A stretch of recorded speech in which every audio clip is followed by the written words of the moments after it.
Good evening everyone. The way of success একাডেমিতে আপনাদের সকলকে স্বাগতম জানাই। আমি তন্ময়, আপনাদের ইকোনমিক্সের গাইড। যেমন কি আপনারা জানেন, অলরেডি আমরা দুটো ইকোনমিক্সের ভিডিও কভার করেছি। একটাতে একটা ওভারঅল ভিউ দেওয়া হয়েছে যে টোটাল যে এক্সামগুলো হয় সেখানে ইকোনমিক্সের ভূমিকাটা কি। সেকেন্ড ভিডিওতে আমরা ইএলআই স্কিম নিয়ে কথা বলেছি। আজ আমরা একটা নতুন সিরিজ চালু করতে চলেছি, যার নাম আমি দিয়েছি অর্থ সমাচার। এখানে আমরা প্রতি সপ্তাহে 20টা করে এমসিকিউ ইকোনমিক্সের বেসের ওপরে আমরা সমাধান করব। আমার একটা পার্টিকুলার রিকোয়েস্ট যে প্রতিটা কোশ্চেন যখন অ্যাটেম্প্ট করবে তার আগে নিচে কম্পিউটার বা ফোন যাতে আপনারা এই ভিডিওটি দেখে থাকেন, ভিডিওটিকে পজ করুন এবং নিচে চেষ্টা করুন অ্যান্সারটি দেওয়ার। আপনারা কমেন্ট বক্সে সেটাকে দিতে পারেন এবং পরবর্তীতে আমি তো তার উত্তরটা নিয়ে আপনাকে এক্সপ্লেন করবই। তো টোটাল আমরা 8টা চ্যাপ্টারকে ভাগ করে নিয়েছি। তার যে প্রথম চ্যাপ্টার সেটার নাম দিয়েছি আমরা কি, fundamentals of Indian economy and planning. এখন এই চ্যাপ্টারের যে প্রথম কোশ্চেন সেটা আমরা দেখে নিই। When was the planning commission established?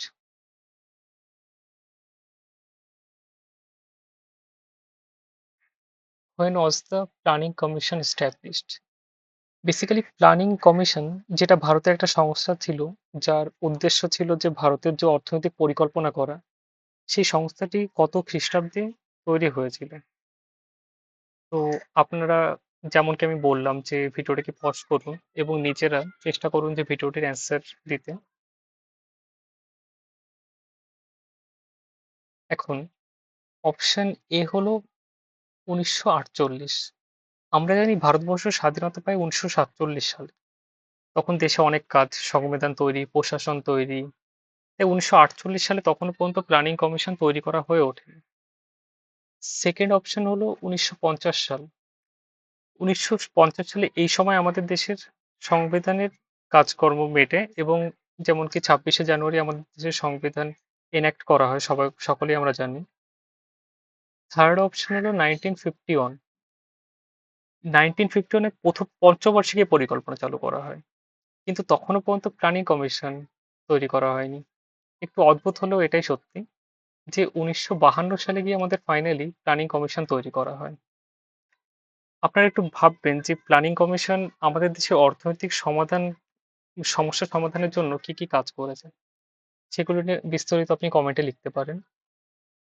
কমেন্টে লেখার একটা উদ্দেশ্য এটা নয় যে আমি অ্যান্সারটা প্রোভাইড করলাম।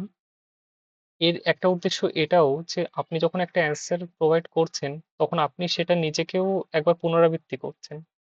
আপনি একটা দীর্ঘ সময় ধরে সেটাকে মেমোরাইজ করতে পারেন। এটা আপনাকে ভীষণভাবে হেল্প করবে।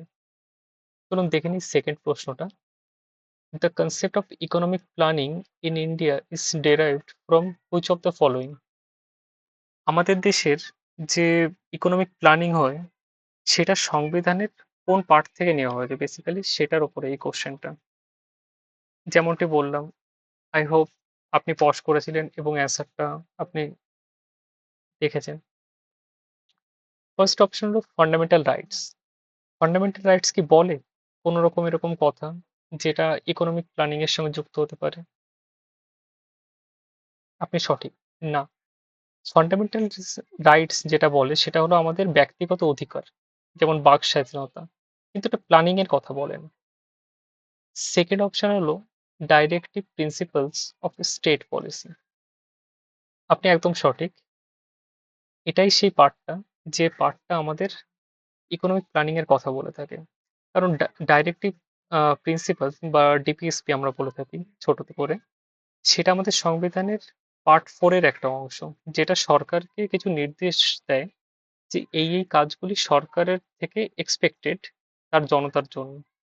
যেমন সরকারকে সামাজিক এবং অর্থনৈতিক উন্নয়নের কিছু কথা বলে গেছে। সেখানেই বেসিক্যালি আমাদের এই প্ল্যানিং সংক্রান্ত কথাগুলো বলা হয়। থার্ড যে অপশন সেটা ছিল ফান্ডামেন্টাল ডিউটিস।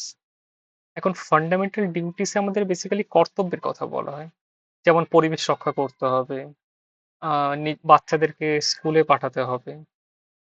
প্রিএম্বল প্রিএম্বল একটা এমন একটা পার্ট যেটা সংবিধানের একটা লক্ষ্যকে ঠিক করে দেয় যে সংবিধানের উদ্দেশ্যটা কি। একটা বেসিক ফ্রেমওয়ার্ক দেয় যার বাইরে একটা সংবিধান যেতে পারে না। তো প্রিএম্বল পার্ট অফ আমরা বলতে পারি যে ইকোনমিক প্ল্যানিং এর কথা বলে, কিন্তু এখানে যে অপশন সেটা অ্যাকচুয়ালি ডিপিএসপি আমরা সিলেক্ট করব। চলুন তৃতীয় প্রশ্ন দেখি। Which of the following R main objectives of economic planning? তো এখানে কি বলা হচ্ছে যে ইকোনমিক প্ল্যানের লক্ষ্য কি? এটা বোঝার জন্য আমাদের যে ভারতবর্ষের যে ইকোনমিক প্ল্যানিং তার একটা ইতিহাস, একটা লিমিটেড জানা জরুরি। সেটা আমরা পরবর্তীকালে সেই প্রশ্ন নিয়ে আমরা অনেক পড়ব। তো ইকোনমিক প্ল্যানিং এর যে লক্ষ্য সেটা এক হতে পারে হলো ইকোনমিক গ্রোথ। ইকোনমিক গ্রোথ কি? আমাদের দেশের যে অর্থনীতি, যে জিডিপি, সেটা ধীরে ধীরে বাড়ছে। সেই বিষয়টাকে বলা হয় basically economic growth. Poverty reduction, মানে দেশে যে গরিবি, সেই গরিবের সংখ্যা কমাতে হবে দিনে দিনে। আমরা অনেকেই জানি যে গত 10 থেকে 15 বছরে ভারতের গরিবের সংখ্যা যথেষ্ট কমেছে। তো এটাও একটা ইকোনমিক প্ল্যানের একটা অংশ। থার্ড হলো এমপ্লয়মেন্ট জেনারেশন। তার মানে হলো বেশি পরিমাণে মানুষকে চাকরি দিতে হবে। সেটাও একটা উদ্দেশ্য হতে পারে ইকোনমিক প্ল্যানিং এর। ফোর্থ হলো রিডিউস ইনইকুয়ালিটি। তার মানে সমাজে যে অর্থনৈতিক মানে যে বিপরীত ব্যাপারটা, যে কিছু কিছু মানুষের ভীষণ বড়লোক এবং কিছু কিছু মানুষ ভীষণই গরিব, তাদের এই যে যে ইনইকুয়ালিটি, অসাম্যতাটা, সেটাকে ধীরে ধীরে কমাতে হবে। এবারে এই প্রতিটা যে পয়েন্ট, সবগুলোই আমরা ইকোনমিক অবজেক্টিভ বলতে পারি একটা ইকোনমিক প্ল্যানিং এর। কিন্তু এখানে একটা পার্টিকুলার টার্ম ইউজ করা হয় যে মেইন অবজেক্টিভ। আমরা যদি মেইন অবজেক্টিভ বলে থাকি তাহলে আমরা কি সিলেক্ট করব? এবার এখানে দেখো এই প্রশ্নটা একটু অন্যরকম প্যাটার্নের। এখানে আমরা ১-২ সিলেক্ট করতে পারি, তাহলে ইকোনমিক গ্রোথ এবং পভার্টি রিডাকশনকে আমরা সিলেক্ট করছি। সবাই জানো এইসব প্যাটার্ন গুলো, আই থিঙ্ক। না জেনে থাকলে নতুন করে জেনে নাও। আমি যদি অপশন বি সিলেক্ট করি তাহলে প্রথমেই ৩টে পয়েন্টকে আমি সিলেক্ট করছি যে এরা সঠিক উত্তর, এবং ফোর্থকে আমি বাদ দিচ্ছি বেসিক্যালি। তেমন হবে এটা। আই থিঙ্ক তোমরা সবাই অ্যাটেন্ড করেছো অ্যান্সার। এর অ্যাকচুয়াল যেটা অ্যান্সার হবে সেটা হলো পয়েন্ট এ। এই অ্যান্সার এই কারণেই হবে কারণ ইকোনমিক প্ল্যানিং এর সব থেকে বড় উদ্দেশ্য দুটোর মধ্যে প্রথম প্রাইমারিলি যেটা, সেটা হলো ইকোনমিক গ্রোথ অবভিয়াসলি। সেকেন্ড হলো পোভার্টি রিডাকশন। দেখো, ইকোনমি যখন গ্রোথ করবে, এমপ্লয়মেন্ট জেনারেশন তখন হবেই। সেটা অ্যাজ এন বাই প্রোডাক্ট, সেটা not as an it's primary objective, right? তো আমরা পরীক্ষাতে এলে এ অপশনটাকে সিলেক্ট করব। পরবর্তী চ্যাপ্টার যেটা, সেটার নাম আমরা রেখেছি পোভার্টি, আনএমপ্লয়মেন্ট অ্যান্ড অ্যালিভিয়েশন প্রোগ্রামস। তো দেখা যাক প্রথম যে প্রশ্নটা, এটাকে তোমরা সবাই করো। Which is the peak season for agricultural employment? তার মানে ভারতে কৃষিকাজের জন্য কোন মরশুম সব থেকে বেশি কাজ থাকে? এটা বোঝার জন্য আমাদের ফসল কোন মরশুমে কেমন উৎপাদন হয় সেটার সম্পর্কে একটা বেসিক আইডিয়া দরকার। আমি আশা রাখবো সবাই অ্যান্সার এটা অলরেডি সে কমেন্টে জানিয়েছে। দেখে নেওয়া যাক। অপশন এ হলো মার্চ টু এপ্রিল। এই সময়টাতে হলো গ্রীষ্মকাল বেসিক্যালি। অনেক জায়গায় তখন ফসল কাটা হয়, কিন্তু এটা সবচেয়ে ব্যস্ত সময় না। সেকেন্ড অপশন হলো সেপ্টেম্বর টু ডিসেম্বর। এটা বর্ষা আর শরৎকাল, বর্ষাকালের শেষ, শরৎকালের শুরু, আবার শীতকালও ধীরে ধীরে শুরু হতে থাকে। একটা ট্রানজিশন ফেজ বলা হয় বেসিক্যালি। তো এটা হলো খারিফ ফসলের সময়। কিন্তু কাজ বেশি হয় কোন ফসল রোপণ করা আর কাটার সময়? তো এটাও আমরা সিলেক্ট করব না। সি যে অপশনটা সেটা হলো জানুয়ারি টু জুন। এই সময়টা কি? এই সময়টা হলো রবি ফলনের সময়। যেমন গম, সরিষা এই সময়টাতে রোপণ করা হয়। আর তাদেরকে রোপণ করা এবং কাটার জন্য প্রচন্ড পরিমাণে এগ্রিকালচারাল এমপ্লয়মেন্ট জেনারেট করা হয়। যদিও সেগুলি সেশনাল এমপ্লয়মেন্ট। এই এমপ্লয়মেন্ট গুলো পার্মানেন্ট নেচারের নয়। কাজ মিটে গেলে বেসিক্যালি তাদের চাকরিটাও থাকে না এক প্রকার বলতে গেলে, বা কাজটাও থাকে না। ফোর্থ যে অপশনটা হলো ফেব্রুয়ারি টু এপ্রিল। এই সময়টা রবি ফসলের কিছু অংশ, কিন্তু পুরো মরশুম না। এখানে দেখো আমি কি বলছি, January to June, January to জুনের মধ্যেই আসে, ফেব্রুয়ারি টু এপ্রিল, তো এটা part of this number C, not fully. তো আমি অ্যান্সার সিলেক্ট করব January to June, not February to April, কারণ এটা একটা আংশিক ভাগ, এটা পুরোপুরি ভাগ না। আপনার জন্য আরেকটা কোশ্চেন রইবে, সেটা হলো যে রবি মরশুমে আমাদের পশ্চিমবঙ্গে কোন কোন ফসল চাষ করা হয়। আপনারা নিশ্চয়ই অ্যান্সার দেবেন।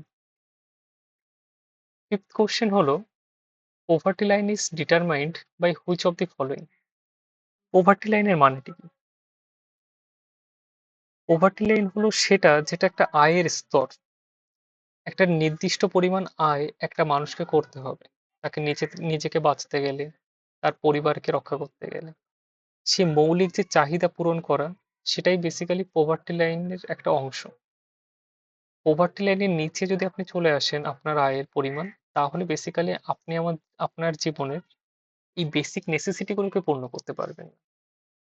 তো পোভার্টি লাইন কোন জিনিসটাকে ডিটারমাইন করে সেটার উপরে প্রশ্নটা। ওকে, চলুন। অপশন এ হলো cost of living. Cost of living এর মানেটা কি? পোভার্টি লাইন নির্ভর করে খাবার, বাড়ি, স্বাস্থ্যের মতো মৌলিক জিনিসের খরচের উপর। কস্ট অফ লিভিং বলতে জীবনে বাঁচতে গেলে যে বেসিক মিনিমাম খরচটা আমাদের করতে হয়, সেটা basically cost of living. Second হলো standard of living. Standard of living cost of living এর পরে আসে। আগে আমাদের বেসিক নেসেসিটিটা পূর্ণ হয়ে গেলে তখন আমরা স্ট্যান্ডার্ড অফ লিভিং নিয়ে ভাবনা চিন্তা করি। সেটা জীবনযাপনের একটা মান উন্নতি করে, কিন্তু সেটা পোভার্টি লাইনের সঙ্গে ঠিক ডাইরেক্টলি যুক্ত নয়। থার্ড অপশন হলো প্রোডাক্টিভিটি। প্রোডাক্টিভিটি হলো উৎপাদন ক্ষমতা। প্রোডাক্টিভিটি, পোভার্টি লাইনের সঙ্গে প্রোডাক্টিভিটির কোনো সম্পর্ক নেই। তো আর ফোর্থ অপশন হলো none of the above. As you know, প্রথম অপশনটাই আমাদের সিলেক্ট করব, কারণ কস্ট অফ লিভিং, জীবনে বাঁচতে গেলে যে বেসিক খরচাটা আমাদের করতে হয়, সেটা পোভার্টি লাইনের সঙ্গে যুক্ত। তাই অ্যান্সার করব কি আমরা, cost of living. Third chapter হলো কারেন্সি অ্যান্ড ইনফ্লেশন। কারেন্সি মানে কি? কারেন্সি মানে বেসিক্যালি যে আমরা টাকা পয়সা নিয়ে কথা বলি, সেটাই আমাদের কারেন্সি। তো প্রথম যে প্রশ্নটা সেটা হলো, inflation is primarily caused by which of the following. আপনারা আই থিঙ্ক ইনফ্লেশন মানে জানেন। ইনফ্লেশনের মানে হলো দাম বেড়ে যাওয়া যে কোনো জিনিসের। কোনো একটা পার্টিকুলার মরশুমে টমেটোর উৎপাদন হলো না, সেই বছর টমেটোর দাম 100 কোটি টাকা কেজি হয়ে গেল। এটা বেসিক্যালি কি, এটা হলো ইনফ্লেশন। তো ইনফ্লেশন যখনই প্রতিটা বছর কিছু না কিছু করে একটা জিনিসের দাম বাড়তে থাকে, সেই যে প্রতিনিয়ত দাম বাড়ার প্রবণতাটা, সেটাকে আমরা ইনফ্লেশনের সঙ্গে তুলনা করি। সরি, ইনফ্লেশনের সঙ্গে তুলনা করি না, ইনফ্লেশন বলি ইকোনমিক্সে। তো প্রথম যে অপশনটা সেটা হলো excess of aggregate demand. Aggregate ডিমান্ডটা কি? প্রথমে এগ্রিগেট ডিমান্ড বোঝার আগে আমরা বুঝে নিই যে ডিমান্ড শব্দটা, তারপর আমরা বুঝবো এগ্রিগেট ডিমান্ডটা কি। দেখুন, ডিমান্ড হলো চাহিদা, একটা পার্টিকুলার মানুষের চাহিদা হলো ডিমান্ড। আর সমাজে আমাদের মতোই এরকম হাজার হাজার লক্ষ লক্ষ কোটি কোটি মানুষ আছে। তো একটা সমাজের একটা বৃহত্তর বর্গ যখন কোন একটা জিনিসকে চাচ্ছে, সেটাকে আমরা বলি এগ্রিগেট ডিমান্ড। তো ডিমান্ড হলো একটা মানুষের চাহিদা, আর এগ্রিগেট ডিমান্ড হলো সমাজের একটা বড় শ্রেণীর মানুষের চাহিদা। তাকে যখন আমি একত্রিত করছি, সেটাকে বলছি আমি basically aggregate demand. Excess of aggregate ডিমান্ডের মানেটা কি? যে যখন সমাজে প্রচুর বেশি মানুষ বেশি বেশি করে কোনো একটা জিনিসের জন্য চাইছে। সেকেন্ড যে অপশনটা সেটা হলো ফল ইন প্রোডাকশন। প্রোডাকশন মানে কি? প্রোডাকশন মানে হলো উৎপাদন। যখন কোনো একটা ফ্যাক্টরিতে বা কোনো একটা সেক্টরে প্রোডাকশন কমে যাচ্ছে, তখন সেটাকে বলবো আমরা fall in production. Third option হলো increase in money supply. Money supply একটা খুবই গুরুত্বপূর্ণ বিষয়। আমরা হয়তো ভেবে থাকি যে এই যে যে টাকার নোট, এটা কোথা দিয়ে আসে? বেসিক্যালি প্রতিটা দেশে একটা করে সেন্ট্রাল ব্যাংক থাকে, যেটা আমাদের দেশে হলো আরবিআই বা রিজার্ভ ব্যাংক অফ ইন্ডিয়া। তো আরবিআই ডিসাইড করে যে সমাজ সমাজে অর্থনীতিতে, ভারতীয় অর্থনীতিতে কত টাকার পরিমাণ সাপ্লাই দরকার। এবারে আরবিআই যদি খুব বেশি পরিমাণে টাকা সাপ্লাই করে কোনো একটা পার্টিকুলার টাইমে, যেমন এক্সাম্পল নিতে গেলে আমরা মনে করতে পারি যখন 2016 সালে ডিমনিটাইজেশন হলো, একদিন হঠাৎ করে 500 টাকার এবং 1000 টাকার নোট মার্কেট থেকে উধাও হয়ে গেল। তারপর আরবিআই কে ডিসাইড করতে হলো যে কত পরিমাণে টাকা সে প্রিন্ট করে মার্কেটে সাপ্লাই করবে। এই বিষয়টা অনেকটা ভেবে রাখুন যে মানি সাপ্লাই, ওই সময় যদিও মানি সাপ্লাই অতটা ছিল না যে আমি বলতে পারি ইনক্রিজ ইন মানি সাপ্লাই, কিন্তু এটা আপনি একটা বুঝতে পারছেন যে আমি কি বলতে চাচ্ছি, যে ইনক্রিজ ইন মানি সাপ্লাই মানে সমাজে যখন টাকার বেশি পরিমাণে সাপ্লাই হয়ে যায়। ফোর্থ হলো reduction in taxation. Taxation taxation হলো কর। মানুষ কাজ করে, সে টাকা পয়সা কামায়, সরকার তার থেকে একটা ট্যাক্স নেয়। মানে আপনি যদি 100 টাকা কামান, সরকার আপনাকে বলতে পারে যে আপনি আপনার টাকার 5% টাকা আমাকে ট্যাক্স দিন। সেই ট্যাক্স দিয়ে সরকার চলে। আপনাদের জন্য আরেকটা প্রশ্ন রইবে যে ট্যাক্স ক প্রকার, সেটা আপনি নিশ্চয়ই কমেন্টে লিখবেন। তো এখানে যে অ্যান্সারটা আমরা বেছে নেব সেটা হলো এক্সেস অফ এগ্রিগেট ডিমান্ড। এই সব পার্টিকুলার যে শব্দটা না, প্রাইমারিলি ইনফ্লেশন বাড়ার কারণ এক্সেস অফ এগ্রিগেট ডিমান্ড হবে, ফল ইন প্রোডাকশনও হতে পারে, ইনক্রিজ ইন মানি সাপ্লাইও হতে পারে, রিডাকশন ইন ট্যাক্সেশনও হতে পারে, কিন্তু primarily caused by aggregate demand, সেটা যখন বেড়ে যাচ্ছে। আপনি একটা জিনিস কল্পনা করুন যে মার্কেটে কোনো একটা জিনিস 5টা সংখ্যকই অ্যাভেলেবেল। এখন যদি এরকম 25টা মানুষ আছে যারা ওই জিনিসটাকে কিনতে চায়, তো স্বাভাবিকভাবেই ওই জিনিসটার দাম বেড়ে যাবে। তো এটাই basically access of aggregate demand, যেটা আমি বলতে চাইলাম। নাও পয়েন্ট নাম্বার 7, সেটা হলো sorry, question number 7, where is the currency notes press currency note press located. আমাদের যে টাকার নোট, সেটা আমাদের ভারতবর্ষের কোথায় প্রিন্ট করা হয় বেসিক্যালি? ফার্স্ট অপশন হলো নাসিক। নাসিক হবে কি? ভেবে বলুন।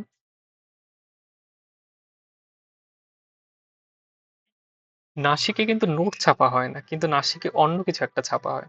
আপনি বলতে পারেন কি? সেটা হলো অ্যাকচুয়ালি কয়েন। একটা ইন্টারেস্টিং ফ্যাক্ট বলে রাখি, 1 টাকার যে নোট হয় বা কয়েন হয় আমাদের দেশে, সেটাকে কন্ট্রোল করে ফাইন্যান্স মিনিস্ট্রি। আর 1 টাকা বাদে টোটাল 2 টাকা, 5 টাকা, 10 টাকা, 20 টাকা, 100 টাকা, 200 টাকা, 500 টাকা, টোটাল যে মানি সার্কুলেশন, সেটাকে কন্ট্রোল করে আরবিআই। তো নাসিক রিলেটেড হতে পারে আমাদের ফাইন্যান্স মিনিস্ট্রির সঙ্গে, যে 1 টাকা, কিন্তু কারেন্সি নোট বেসিক্যালি আমরা বাকি যে 500 টাকা, 200 টাকা, 100 টাকা এদেরকেই বোঝাচ্ছি। তো সেটা কোথায় হয়ে থাকে, সেটা হলো এখানে প্রশ্নটা। সেকেন্ড হলো হোশিঙ্গাবাদ। না, এখানেও হয় না। থার্ড হলো দেওয়াস। দেওয়াসে হয় কি? না, দেওয়াসেও হয় না। ফোর্থ হলো নয়ডা। নয়ডা কোথায়? ইউপির একদম পশ্চিমে ভাগ। নয়ডাতে ভারতবর্ষের ইন্ডিয়া সিকিউরিটি প্রেস অবস্থিত। সেখানে ভারতবর্ষের বেশিরভাগ যত টাকার নোট সেখানে ছাপা হয়। তো ইন্টারেস্টিং, আই থিঙ্ক এই টপিকটা ছিল। 8 নম্বর প্রশ্নটা দেখি। Which type of inflation is caused by an increase in aggregate demand? তো এগ্রিগেট ডিমান্ড নিয়ে আমরা প্রথমে একটা প্রশ্ন দেখেছি। এবার ইনফ্লেশনের অনেকগুলো টাইপ হয়, যেমন demand pull inflation, cost push inflation, stagflation, structural inflation. সবগুলো নিয়ে একটা কিছুটা ডিসকাশন করা যাক, তারপরে আমরা উত্তরটাতে আসবো। ডিমান্ড পুল ইনফ্লেশন মানে কি? ওই যেটা আমি বললাম যে 5টা পার্টিকুলার প্রোডাক্টের জন্য যদি 25টা মানুষ তার পেছনে পড়ে যে আমাকে নিতে হবে, আমাকে নিতে হবে, তাহলে বেসিক্যালি বেশি সংখ্যক মানুষ অল্প সংখ্যক জিনিসটার দাম পুল করছে। পুল করা মানে কি? বেড়ে যাচ্ছে সেটা বেসিক্যালি। যে জিনিসটা মার্কেটে হয়তো 1,000 টাকাতে অ্যাভেলেবেল হতে পারতো, সেটা যেহেতু অধিকাংশ মানুষ এগ্রিগেট ডিমান্ড করছে, তার জন্য ওটার প্রাইস আরো বেড়ে গেল, সেটা 1,200 টাকাতে চলে গেল বা 1,500 টাকাতে পৌঁছে গেল। তো এটা হলো ডিমান্ড পুল ইনফ্লেশন। সেকেন্ড হলো cost push inflation. Cost push মানে কি? আপনি মেনে নিন যে কোনো একটা বাইক তৈরি করতে কোনো একটা কোম্পানি, মেনে নিন যে বাজাজ কোম্পানির, সেটার 1,00,000 টাকা খরচা হয়। এবার হঠাৎ করে দেখা গেল যে মার্কেটে সেমিকন্ডাক্টরের অভাব, মার্কেটে যে রাবার, তার প্রাইস বেড়ে গেছে। স্বভাবতই সে বাইকটা তৈরি করতে এখন বেশি টাকা খরচা হবে। এখন যদি বাজাজ কোম্পানির সেই বাইকটা তৈরি করতে খরচ হয় 1,20,000 টাকা, তাহলে তার যে কস্ট, যেটা পূর্ববর্তীতে কত ছিল, 1,00,000 টাকা, এখন হলো কত, 1,20,000 টাকা। স্বাভাবিকভাবে সেটার দাম বেড়ে গেল মার্কেটে। তো এটা হলো কস্ট পুশ ইনফ্লেশন। তো এটা কেমন? যখন উৎপাদনের খরচা বাড়ে, তখনই কস্ট পুশ ইনফ্লেশনটা দেখা যায়। থার্ড অপশন হলো স্ট্যাগফ্লেশন। স্ট্যাগফ্লেশন জিনিসটা কি? এই শব্দটা আপনি শুনেছেন কি কখনো? স্ট্যাগফ্লেশনের একটা অন্যতম এক্সাম্পল আমাদের ওয়েস্ট বেঙ্গল। যেটা শুনতে খারাপ লাগলো সত্যি। স্ট্যাগফ্লেশন হলো এমন একটা সমস্যা যেখানে জিনিসপত্রের দামও বাড়ছে এবং সঙ্গে বেকারত্ব। আপনি ভাবুন একটা মানুষ যে কিনা আনএমপ্লয়েড, তার কাছে একটা ইনফ্লেশন কতটা ভয়ানক, যে তার একেতে তো তার কাজ নেই, প্লাস জিনিসপত্রের দাম বেড়ে চলেছে। এই যে সিচুয়েশনটা, সেটাকে বলি আমরা স্ট্যাগফ্লেশন। ফোর্থ হলো স্ট্রাকচারাল ইনফ্লেশন। স্ট্রাকচারাল ইনফ্লেশন হলো বেসিক্যালি একটা অর্থনৈতিক যে পরিকাঠামো, তার বেসে যে সমস্যা। ওই একটা প্রবাদ বাক্যই বলে না যে গোড়ায় গন্ডগোল, সেটা যে একটা অর্থনীতি তার ধাঁচাটাই ঠিক না। যেমন ভারতবর্ষের অর্থনীতিতে যদি ম্যানুফ্যাকচারিং সেক্টরের পরিমাণটা ঠিকঠাক ভাবে এক্সপ্যান্ড না করে, স্বভাবতই ভারতবর্ষের অর্থনীতিতে একটা গ্যাপ থাকবে। যে গ্যাপটা আমি যতদিন পূর্ণ না করব, ততদিন আমি একটা পার্মানেন্ট সমাধানকে এক্সপেক্ট করতে পারি। এই ধরনের স্ট্রাকচারাল সমস্যাগুলোকে জন্য যে ইনফ্লেশনটা হয়, সেটাকে বলা হয় স্ট্রাকচারাল ইনফ্লেশন। তো স্ট্রাকচারাল ইনফ্লেশনটা বেসিক্যালি একটা লং টার্ম প্রসেস, যেটাকে ঠিক করতে সময় লাগে। যাক, কোশ্চেনে আসা যাক এবারে। Which type of inflation is caused by an increase in aggregate demand? বেশিরভাগ মানুষ ডিমান্ডের জন্য কোনটা হলো? Option A, demand pull inflation. আশা করি ভালো লাগছে আপনাদের। চ্যাপ্টার নাম্বার 4, সেটা হলো Indian banking system and capital market. প্রথম প্রশ্ন সেখানে, which bank is associated with Rajasthan? রাজস্থানের সঙ্গে কোন ব্যাংকটি অ্যাসোসিয়েট? অপশন এ হলো state bank of Bikaner and Jaipur, B central bank of India, C state bank of Hyderabad, ও স্টেট ব্যাংক অফ পাটিয়ালা। আপনি যদি জিওগ্রাফি পড়তে থাকুন, তাহলে আপনারা সবাই জানেন যে জয়পুর বা পিঙ্ক সিটি বলা হয় কখনো কখনো, সেটার লোকেশন কোথায়? রাজস্থান। তো বেসিক্যালি সিম্পলি এটার জন্য কোনো ইকোনমিক্স এর নলেজ দরকার নেই, আপনাকে বেসিক্যালি এটার জন্য একটা বেসিক জিওগ্রাফি নলেজ থাকলে হয়, যে state bank of Bikaner and Jaipur is associated with Rajasthan. Second যে সেন্ট্রাল ব্যাংক অফ ইন্ডিয়া, সেটা কোনো একটা নির্দিষ্ট এরিয়া ভিত্তিক না, সেটা একটা জাতীয় ব্যাংক, ভারতবর্ষের বিভিন্ন কেন্দ্রে আছে সেটা। এটা হায়দ্রাবাদ বেসড। এবং লাস্টের অপশনটি পাটিয়ালা মিন্স পাঞ্জাব, পাঞ্জাবের সঙ্গে যুক্ত। 10 নম্বর যে প্রশ্নটা, সেটা হলো which body regulates insurance in India? ভারতের যে ইন্স্যুরেন্স সেক্টর, তার একটা অন্যতম প্রধান প্লেয়ার হলো এলআইসি। তো এই ইন্স্যুরেন্স সেক্টরটাকে কে নিয়ন্ত্রণ করে, এখানে প্রশ্নটা সেটা। ফার্স্ট হলো সেবি। সেবির ফুল ফর্মটা কি নিশ্চয়ই কমেন্টে লিখবে, আমি বলবো না। সেবি কন্ট্রোল করে ভারতবর্ষের স্টক মার্কেট বা শেয়ার মার্কেট, ইন্স্যুরেন্স করে না। RBI, reserve bank of India. Reserve bank of India ইন্ডিয়ার যে মনিটারি পলিসি, সেটাকে নিয়ন্ত্রণ করে। ভারতবর্ষের সমগ্র ব্যাংকগুলিকে সে কন্ট্রোল করে।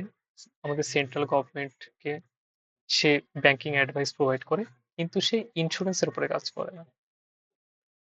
ডি যে অপশনটা, সেটা হলো general insurance company. General insurance company কোনো একটা পার্টিকুলার একটা নিয়ন্ত্রক সংস্থা নয়, সেটা একটা ইন্স্যুরেন্স কোম্পানি। উত্তর যেটা হবে সেটা হলো insurance regulatory and development authority.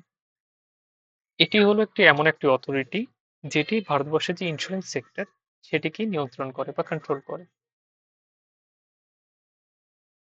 Chapter 5 সেটা হলো ফিসকাল সিস্টেম। ফিসকাল সিস্টেম, এই বিষয়টা নিয়ে আমরা পরে কথা বলবো। আজকে ডেসক্রিপটিভের সেই ক্লাস না, আজকে এমসিকিউ সিরিজ হচ্ছে।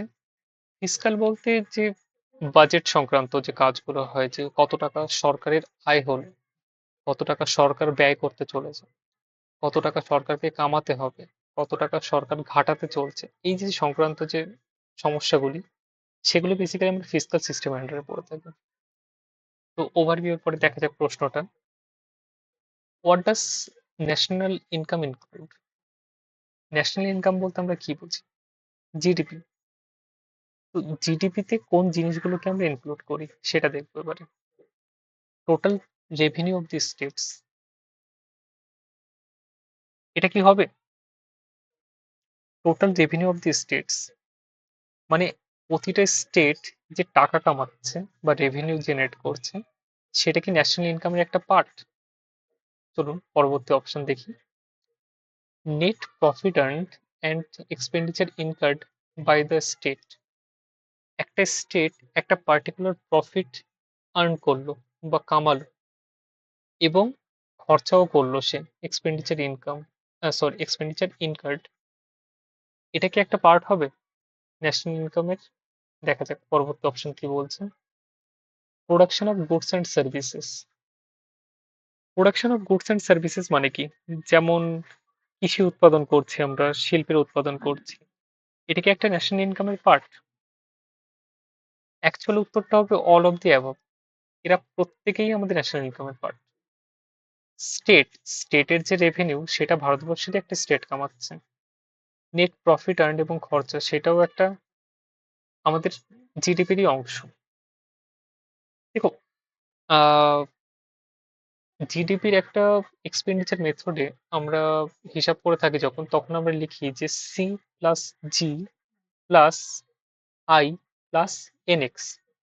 তার বেসিক্যালি সি মানে হলো কনজাম্পশন, স্টেট কত টাকা, স্টেট না, এগ্রিগেট সমাজের যে টোটাল মানুষ আমাদের দেশের, তারা কত প্রোডাক্ট বা সার্ভিস কনজিউম করছে। জি মানে বোঝানো হয় গভর্নমেন্ট এক্সপেন্ডিচার, মানে গভর্নমেন্ট যে ক্যাপিটাল এক্সপেন্ডিচার করছে, যে সে রোড বানাচ্ছে, হসপিটালস বানাচ্ছে, সে নতুন ইন্ডাস্ট্রি তৈরি করছে, এই যে যে খরচা, সেটা হলো জি বা গভর্নমেন্ট এক্সপেন্ডিচার। আই, আই মানে হলো ইনভেস্ট, এটা গভর্নমেন্ট হোক বা প্রাইভেট হোক, সে কত টাকা ইনভেস্ট করছে কোন একটা পার্টিকুলার বিষয়ে ফিউচারের জন্য। আর এনএক্স মানে হলো নেট এক্সপোর্ট, মানে আমরা টোটাল ভারতবর্ষ বাইরে কত টাকা জিনিস রপ্তানি করছি এবং কত টাকা আমদানি করছি। যদি আমরা বেশি টাকা রপ্তানি করে থাকি এবং কম টাকা আমদানি করে থাকি, তাহলে আমাদের নেক্সট নেট যে এক্সপোর্ট হবে সেটা স্বভাবতই পজিটিভ হবে। এবং সেটা যদি নেগেটিভ হয়, তার মানে বেসিক্যালি আমরা বেশি টাকার জিনিস কিনছি, কম টাকার জিনিস রপ্তানি করছি। তো ন্যাশনাল ইনকামের পার্টে প্রতিটা পয়েন্টই আসে, দেখো, যে total revenue by state, net income earned and expenditure incurred, production of goods and services. So আমরা সিলেক্ট করব অল অফ দি অ্যাবভ। পরবর্তী প্রশ্ন সেটা হলো, a tax on income is an example of which of the following? আমরা যে income করি, একটা মানুষ, আমি প্রথমেই একটা, আগে যখন ট্যাক্স নিয়ে কথা বললাম তখন আমি জিজ্ঞাসা করেছিলাম, এখন আমি তার উত্তর দিই। আমি তখন জিজ্ঞাসা করলাম যে ট্যাক্সকে আমরা ভাগে ভাগ করে থাকি। ট্যাক্সকে আমরা প্রাইমারিলি বিভিন্নভাবে ভাগ করতে পারি, কিন্তু ডাইরেক্ট এবং ইনডাইরেক্ট এই দুটো টাইপে আমরা ভাগ করি। খুব সহজেই ডাইরেক্ট এবং ইনডাইরেক্টের একটা পার্থক্য বুঝে নিই, সেটা হলো ট্যাক্স সিস্টেমে দুটো পার্টিকুলার জিনিস হয়। একটাকে বলা হয় ইনসিডেন্স অফ ট্যাক্স, সেকেন্ডটাকে বলা হয় impact of tax. Incidence of tax এর মানে হলো এই যে ট্যাক্স, ট্যাক্সটা লেভি করা হচ্ছে বা ট্যাক্স নেওয়া হবে। সেকেন্ড হলো impact of tax. Impact of tax এর মানে এই যে ট্যাক্স আমি নেব, সেটা কার উপর ইম্প্যাক্ট হবে, রাইট? একটা এক্সাম্পল দিই। যেসব মানুষ ভারতবর্ষে গত বছর পর্যন্ত 5 লাখ ছিল, এখন সেটা প্রায় 12 লাখ টাকা ক্রস করে গেছে। স্যালারিড এমপ্লয়ীদের জন্য সেটা 12,75,000 টাকা। যারা এই টাকার বেশি টাকা কামায় ইন এ ইয়ার, তাদেরকে ভারতবর্ষে ডাইরেক্ট ট্যাক্স প্রোভাইড করতে হয়। তো যেটা ইনসিডেন্স অফ ট্যাক্স, সেটা হলো ট্যাক্স দিতে হবে। আর ইম্প্যাক্ট কি, তাকেই করতে হবে, তাকেই নেওয়া হচ্ছে, সে কামাচ্ছে এবং সেই প্রোভাইড করছে ট্যাক্সটা। তো এটা হলো ডাইরেক্ট ট্যাক্স, যে তুমি কামাচ্ছ, তোমার থেকেই নেওয়া হলো ট্যাক্সটা। সেকেন্ড হলো ইনডাইরেক্ট ট্যাক্স। এই ক্ষেত্রে কি হয়, যে ট্যাক্স তো নেওয়া হবে, কিন্তু তার থেকে নেওয়া হবে না যার থেকে নেওয়াটা, মানে সরি, মানে ইনসিডেন্স অফ ট্যাক্স হচ্ছে, কিন্তু ইম্প্যাক্ট অফ ট্যাক্স হচ্ছে না সেম মানুষের উপরে, দুটো ডিফারেন্ট মানুষের উপরে হচ্ছে। যেমন আমাদের ভারতবর্ষে এখন আমরা ইনডাইরেক্ট ট্যাক্সের ক্ষেত্রে জিএসটি ইউজ করে থাকি। জিএসটি তে কি হয়, জিএসটি তে আমরা যখন কোনো একটা প্রোডাক্ট কিনি, তখন আমরা ট্যাক্স দিয়ে থাকি। এটা একটা ইনডাইরেক্ট ট্যাক্স। আবার কিন্তু আমরা সেই ট্যাক্সটা কিন্তু কোম্পানি দিল না, যে প্রোডাক্টটা প্রডিউস করেছে, সেটা আমরা একটা সাধারণ মানুষ দিলাম, ইনডাইরেক্ট ট্যাক্সটা। ডাইরেক্ট ট্যাক্সটা কি, একটা স্যালারিড এমপ্লয়ি সে কামাচ্ছে, তার উপরেই নেওয়া হলো। I think it's clear now. তো a tax on income is an example of which of the following. তাহলে লোকাল ট্যাক্স মানে কি, লোকাল ট্যাক্স মানে যেগুলো পৌরসভার কর হয়, যেমন ওয়াটার ট্যাক্স, তারপর প্রপার্টি ট্যাক্স হয়। সেকেন্ড অপশন হলো ইনডাইরেক্ট ট্যাক্স, যেমন জিএসটি বললাম আমি। ডাইরেক্ট ট্যাক্স কি, আয়ের উপরে ট্যাক্স, যেমন ইনকাম ট্যাক্স হয় ভারতবর্ষে। রেট, রেট কোনো ট্যাক্স না, এটা বেসিক্যালি একটা কতটা কর নেওয়া হবে, সেটা বেসিক্যালি একটা রেট। তো অরিজিনাল অ্যান্সার হবে এখানে direct tax, tax on income, direct tax. 13 নম্বর প্রশ্ন এবারে, the finance commission deals with which of the following. Finance commission কি, প্রথম যে প্রশ্নটা আসে। দেখো, ভারতবর্ষের একটা নিয়ম আছে, সেটা হলো যে কোনো একটা ট্যাক্স যদি আমাকে লেভি করতে হয়, তাহলে সেটা একমাত্র আমাদের ইউনিয়ন গভর্নমেন্টই করতে, সরি, ইউনিয়ন পার্লামেন্ট থেকেই হবে। ঠিক আছে, টোটাল। তো সেটা আর্টিকেল 265-এ বলা হয়। আর ভারতের আর্টিকেল 280 বলে যে প্রেসিডেন্ট অফ ইন্ডিয়া সে প্রতি 5 বছরে একটা কমিশন তৈরি করবে, যার নাম হবে ফাইন্যান্স কমিশন। এবং সে ডিসাইড করবে যে কিভাবে, যে সেন্ট্রাল গভর্নমেন্টের যে টাকার উৎসটা, সেটাকে কেমন করে ডিস্ট্রিবিউট করা হবে। এবারে ফাইন্যান্স কমিশন কোন বিষয়টাকে ডিল করে? প্রথম অপশনটা হলো tax proceeds between centre and states. Tax proceeds between centre states এর মানে এই যে সেন্ট্রাল গভর্নমেন্ট যে টোটাল টাকাটা কামিয়েছে, তার রেভিনিউ, সেটা সেন্টার এবং স্টেটের মধ্যে কেমন করে ডিভাইড হবে, সেটাকে ফাইন্যান্স কমিশন ঠিক করে। Second option, tax proceeds between states, যে কোন স্টেটকে কত টাকা দেবে সেন্টার, সেই বিষয়টা। থার্ড হলো foreign aid with foreign aid between the centre and states. তার মানে ফরেন এইড ভারতবর্ষ যদি কিছু পেয়ে থাকে, তাহলে সেন্টার এবং স্টেটস তার কতটা করে ভাগ পাবে। কিন্তু ভারতবর্ষ একটা দীর্ঘ সময় ধরে ফরেন এইড একসেপ্ট করে না, সেটা একটা পার্টিকুলার বিষয়। ফোর্থ হলো লোনস অন পাবলিক এন্টারপ্রাইজেস, মানে যে পাবলিক এন্টারপ্রাইজ গুলো রয়েছে, সেগুলো কত টাকা লোন প্রোভাইড করবে। আপনারা একটা পজ নিন এবং এই অ্যান্সারটা কমেন্ট সেকশনে লিখুন।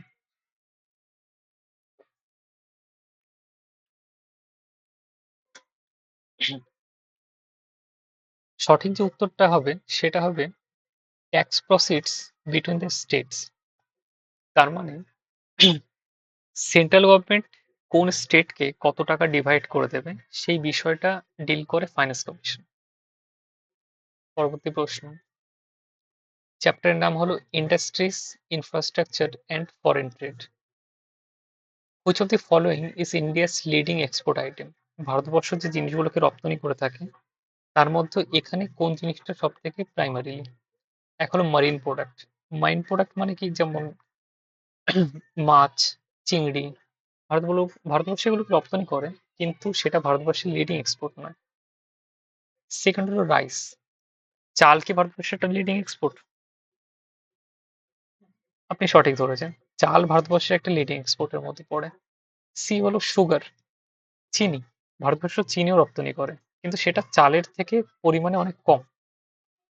ফোর্থ হলো অয়েল।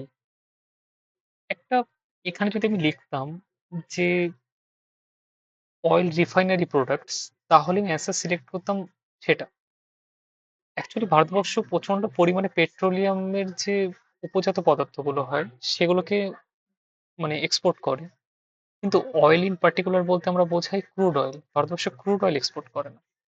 এক্ষেত্রে আমরা অ্যান্সার কি সিলেক্ট করব? রাইস। প্রশ্ন নম্বর 15 দেখি আমরা। Which industry is known as the backbone of Indian economy? বলো বলো।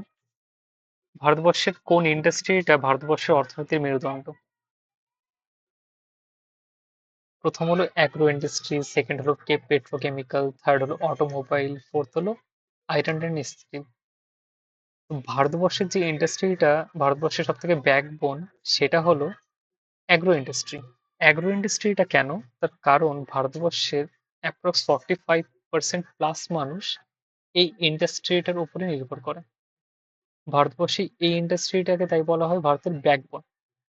যদিও জিডিপিতে ভারতবর্ষের অ্যাগ্রো ইন্ডাস্ট্রির যে কন্ট্রিবিউশন সেটা খুবই কম তুলনামূলকভাবে, যে পরিমাণে মানুষ সেটা এমপ্লয়মেন্ট সেই অপেক্ষায়।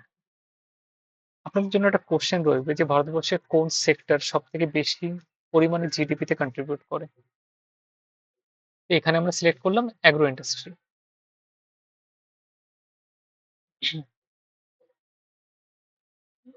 Chapter 7, international organisations and human development. এখানে আমরা দেখব প্রথম প্রশ্ন হলো, what is the term for cooperation among developing countries? Developing countries কারা? ডেভেলপিং কান্ট্রিজ মানে হলো উন্নয়নশীল দেশ, যারা এখনো উন্নয়নের একটা পথে, এখনো উন্নত না। তো এই যে যে ডেভেলপিং কান্ট্রিজ গুলো, তারা যে একে অপরের সঙ্গে কোঅপারেট করে, তার জন্য একটা পার্টিকুলার টার্ম চলে ইন্টারন্যাশনাল রিলেশনস মেইনলি। তো সেই টার্মটা কি? দেখো, এই একটা ম্যাপ, এই ম্যাপটার কি পুরো পৃথিবীর ম্যাপ, সেখানে দেখো মাঝের থেকে একটা লাইন গিয়েছে। পৃথিবীতে অলমোস্ট নিরক্ষরেখাটা কোথা দিয়ে গেছে? এই পোর্শনটা দিয়ে। নিরক্ষরেখা থেকে অ্যাপ্রক্স এই যে সাবট্রপিক্যাল এরিয়াটা, এখান দিয়েই ম্যাপটা যা, এই লাইনটা যাচ্ছে। এটা হলো মেক্সিকো, এটা হলো নর্থ আমেরিকা, এটা বেসিক্যালি আফ্রিকা, এটা ইউরোপ, এটা সৌদি আরবিয়া বা মিডল ইস্ট, এটা তার উপরের পার্টটা, এটা ভারতবর্ষ, সবাই আমরা জানি। এখানে আফগানিস্তান, এটা পার্ট অফ চায়না। তো চায়নার এই উপর দিক দিয়ে এই যে যে লাইনটা, এই লাইনটা আবার দেখো এখানে গিয়ে বেঁকেছে, এখানে গিয়ে বেঁকে এই পার্টটা দিয়ে যাচ্ছে, এবং এখানে রাইটে, যদিও বা নিরক্ষরেখার অনেক নিচে, অস্ট্রেলিয়া এবং নিউজিল্যান্ডকে রাখা হচ্ছে এই লাইনটার ওপরে। এই যে যে লাইনটা, এর একটা নাম আছে, সেটাকে বলা হলো ব্রান্ট লাইন। এই ব্রান্ট লাইনটা অ্যাকচুয়ালি তৈরি করেছিল উইলি ব্রান্ট, একটা সম্ভবত ব্রিটিশ ছিল। তো সে এই লাইনটা ডিভাইড করে বলেছিল যে এই যে উত্তরের দেশগুলো, তারা বেসিক্যালি পৃথিবীতে ডেভেলপ কান্ট্রি বা যারা উন্নত দেশ, আর এর যে সাউথের দেশগুলো তারা বেসিক্যালি উন্নয়নশীল বা গরিব দেশ। তো এই দেশগুলো যারা ডেভেলপিং, তারা নিজেদের সঙ্গে যে কোঅপারেট করে একে অপরের সঙ্গে, বিজনেস রিলেটেড হোক বা ইউএন রেজলিউশনে হোক, এই কোঅপারেশনটা একটা নাম আছে, সেটাকে আমরা কি বলে থাকি? সেটাকে আমরা দেখি এখানে অপশনগুলো কি। নর্থ সাউথ কোঅপারেশন মানে হলো উন্নত এবং উন্নয়নশীলগুলোর কোঅপারেশন। না, কারণ উন্নত, তাহলে এটা হতো যে কোঅপারেশন এবং ডেভেলপড অ্যান্ড ডেভেলপিং কান্ট্রিজ, যদি আমাকে এটা সিলেক্ট করতে হতো। East West, east West cooperation না, ইস্ট ওয়েস্টের কোঅপারেশন তো নাই, বরং ইস্ট ওয়েস্টের আমরা যুদ্ধ দেখেছিলাম কোল্ড ওয়ারের সময়। অ্যান্সারটা হবে সাউথ সাউথ কোঅপারেশন, কারণ এটাও পার্ট অফ সাউথ, এটাও পার্ট অফ সাউথ, এটাও পার্ট অফ সাউথ। তো এই পুরো কোঅপারেশনটাকে বলি আমরা south south cooperation. I think এটা ক্লিয়ার হয়ে যাবে। লাস্ট, এটা তো হবে না, নর্থ নর্থ। পরবর্তী প্রশ্ন, where is the headquarters of the WTO located? WTO বা ওয়ার্ল্ড ট্রেড অর্গানাইজেশন, তার হেডকোয়ার্টার কোথায়? পরবর্তী প্রশ্ন। উত্তর দিন। ওকে, প্রথম অপশন হলো সিয়াটেল। সিয়াটেল কোথায়? সিয়াটেল হলো ওয়াশিংটন ডিস্ট্রিক্টে, ইউএস এর নর্থ ওয়েস্টার্ন পার্টে। সিয়াটেলে একটা খুব বড় কোম্পানির হেডকোয়ার্টার, সেটা হলো মাইক্রোসফট। সরি, না মাইক্রোসফট না, অ্যামাজন। কিন্তু সেখানে ডব্লিউটি এর হেডকোয়ার্টার নেই। সেকেন্ড হলো জেনেভা। জেনেভাতে কি হবে? জেনেভাতেই হবে। ডব্লিউটিওর হেডকোয়ার্টার অ্যাকচুয়ালি জেনেভাতে। থার্ড অপশন হলো দ্য হেগ। হেগে কি রয়েছে? হেগে দুটো পার্টিকুলার সংস্থার হেডকোয়ার্টার রয়েছে, সেটা হলো আইসিজে বা international ICJ, international criminal justice court I think. Second হলো ইন্টারন্যাশনাল ক্রিমিনাল কোর্ট। না সরি, আইসিজে হলো international court of justice and second হলো ইন্টারন্যাশনাল ক্রিমিনাল কোর্ট আইসিসি। তো তাদের হেডকোয়ার্টার রয়েছে দ্য হেগ। ফোর্থ হলো ভিয়েনা। ভিয়েনা একটা খুব পার্টিকুলার সিটি। ভিয়েনার হলো অস্ট্রিয়ার রাজধানী, সবাই আমরা জানি। এখন পৃথিবীতে চারটে সিটি আছে যাদেরকে বলা হয় ইউএন সিটি বেসিক্যালি, যেখানে ইউনাইটেড নেশনস এর হেডকোয়ার্টার। ফার্স্ট হলো নিউ ইয়র্ক সিটি, সবাই আমরা জানি। সেকেন্ড হলো জেনেভা। থার্ড হলো ভিয়েনা। ফোর্থ হলো নাইরোবি। নাইরোবি হলো কেনিয়ার রাজধানী, সেটা অলমোস্ট এই লোকেশনটাতে, কেনিয়া। তার রাজধানী হলো নাইরোবি। তো এই চারটে শহরের মধ্যে যে শহরটাতে ডাব্লিউটি হেডকোয়ার্টার সেটা কোথায়? জেনেভা। 18 নম্বর প্রশ্ন, আর তিনটা মাত্র প্রশ্ন বাকি, একটু ধৈর্য রাখো। Which organisation provides loans only to member countries? এই নিচের যে অর্গানাইজেশনগুলোর নাম লেখা, এদের মধ্যে কোন অর্গানাইজেশনটা এমন যে শুধু লোন দেয় নিজের মেম্বার কান্ট্রিজদেরকে, বাকিদেরকে নয়? অপশন এ হলো ওয়ার্ল্ড ব্যাংক। ওয়ার্ল্ড ব্যাংক বা আমরা একে বলি সারা ইন্টারন্যাশনাল ব্যাংকের মধ্যে একটা বড় পার্ট ওয়ার্ল্ড ব্যাংক। সেকেন্ড হলো আইএমএফ বা ইন্টারন্যাশনাল মনিটারি ফান্ড। এটা কি হবে? ভেবে দেখো। থার্ড হলো এশিয়ান ডেভেলপমেন্ট ব্যাংক বা এডিবি। ফোর্থ হলো ডব্লিউটিও। ডব্লিউটিও কাউকে লোন দেয় না। ডব্লিউটিও যেটা, সেটা পৃথিবীর যে ট্রেড, সেই ট্রেডটাকে রেগুলেট করে। তো ওয়ার্ল্ড ব্যাংক লোন তো দেয়, কিন্তু ওয়ার্ল্ড ব্যাংক এমন না যে সে শুধু নিজের সদস্যদেরকে লোন দেয়, যে নিজের সদস্যদের বাইরেও গিয়ে লোন দেয়। কিন্তু আইএমএফ এমন একটা সংস্থা যে শুধু নিজের সদস্যদেরই লোন দেয়। আর এশিয়ান ডেভেলপমেন্ট ব্যাংক তৈরি করা হয়েছিল যে এশিয়া প্যাসিফিক যে অঞ্চলটা, বা বর্তমানে সেটাকে আমরা ইন্দো প্যাসিফিকও বলে থাকি, সেখানের দেশগুলির জন্য বেসিক্যালি। আপনারা সকলে বলবেন যে এডিবির যে হেডকোয়ার্টার সেটা কোথায়? খুবই একটা ইম্পর্টেন্ট একটা প্রশ্ন।